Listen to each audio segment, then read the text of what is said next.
Magandang araw mga mag-aaral. Ako nga po pala si Teacher Teresa. Ako ang inyong makakasama sa paglalakbay sa asignaturang Pilipino. Halina at matuto.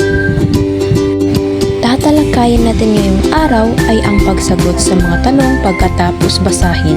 Ang pagbabasa ay isang mahalagang bahagi ng pagkatuto at pag-unawa sa mga bagay, kaalaman at ideya. Ngunit hindi lamang ang pagbabasa ang importante, kundi pati na rin ang pagsagot sa mga tanong na nagmula sa mga binasang teksto. Sa pamamagitan ng pagsagot sa mga tanong, makakapagbigay ka ng mga sagot na makatwiran at makabuluhan na nagpapakita ng iyong pag-unawa sa binasa. Narito ang ilang mga tips at gabay para sa pagsagot sa mga tanong pagkatapos basahin. Una, basahin ng mabuti ang teksto. Siguraduhin na naintindihan mo ang mga detalye ng teksto. Ikalawa, unawain ang mga tanong. Siguraduhin na naintindihan mo ang mga tanong na iyong sinagot. Ikatlo, magbigay ng mga sagot na nakabase sa teksto. Gamitin ang mga detalye ng teksto upang magbigay ng mga sagot. At ang panghuli, mag-isip ng kritikal.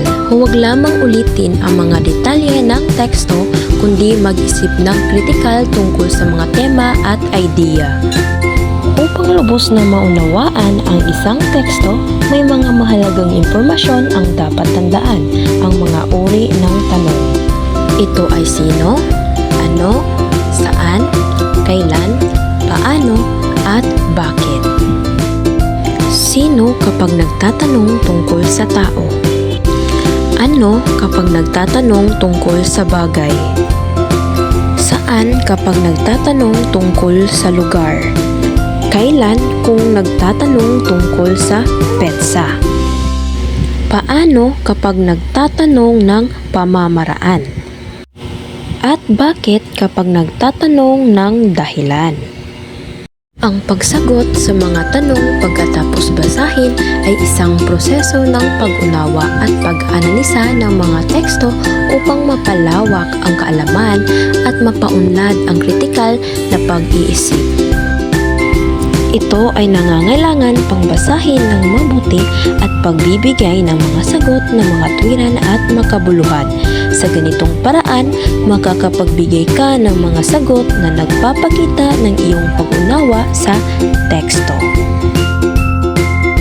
Dito na nagtatapos ang ating talakayan. Sana po ang bawat isa sa inyo ay may natutunan ngayong araw. Maraming salamat po!